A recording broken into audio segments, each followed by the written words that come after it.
What if I told you Jesus came to abolish religion? What if I told you voting Republican really wasn't his mission?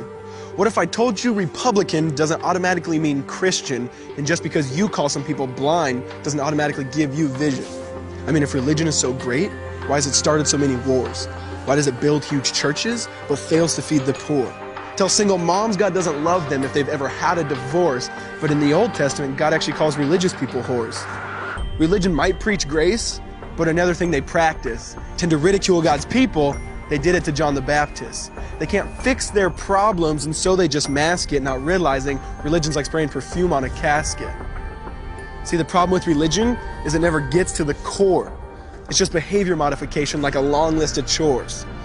Like, let's dress up the outside, make it look nice and neat. But it's funny, that's what they used to do to mummies while the corpse rots underneath. Now, I ain't judging, I'm just saying, quit putting on a fake look. Because there's a problem if people only know that you're a Christian by your Facebook. I mean, in every other aspect of life, you know that logic's unworthy. It's like saying you play for the Lakers just because you bought a jersey. See, this was me too, but no one seemed to be on to me.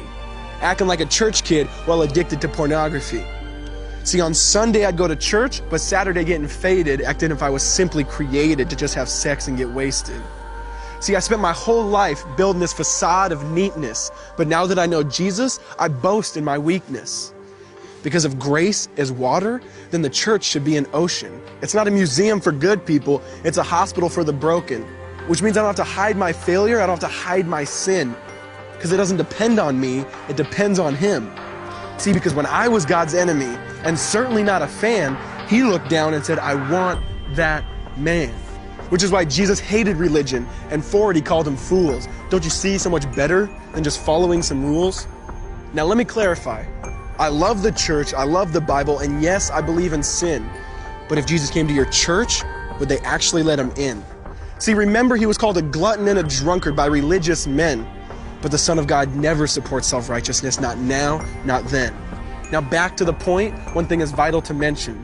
How Jesus and religion are on opposite spectrums. See, one's the work of God, but one's a man-made invention. See, one is the cure, but the other's the infection. See, because religion says do, Jesus says done. Religion says slave, Jesus says son. Religion puts you in bondage, while Jesus sets you free. Religion makes you blind, but Jesus makes you see.